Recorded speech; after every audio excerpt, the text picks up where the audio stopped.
If you ever need a quick loan to make ends meet, you're not alone. There is big profit for payday loan companies across the country, but some city councillors in Hamilton, Ontario, are worried about the impact those companies are having on low-income neighbourhoods. Scott Peterson has been following the story. So what exactly is Hamilton trying to do, Scott? Well, they're trying to limit the amount of these pay loan places that are in the city, saying that they're predatory, that they congregate in poor neighborhoods, that they charge high fees, and they exacerbate the problem of poor Canadians trying to get out of debt in the first place. So here's one councillor, is Matthew Green, leading the charge in Hamilton as far as trying to limit the amount of these places in the city, saying there is no way for people living in poverty to try to get by. The targeting of our inner city neighborhoods was a bit pernicious. We had more payday loans in some kilometers than Tim Hortons, and he went on to call these places predatory, saying that they congregate in the poorest part of town, that they prey on people that have no credit,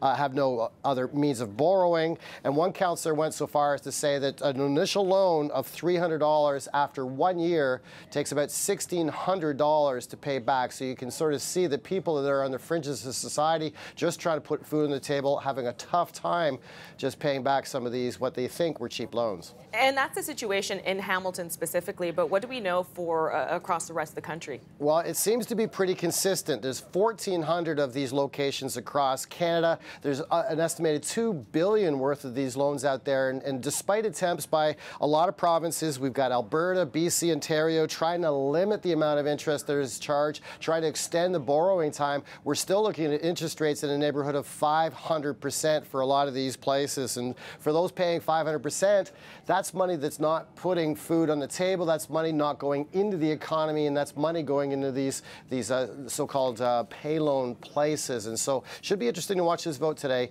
in Hamilton, Renee.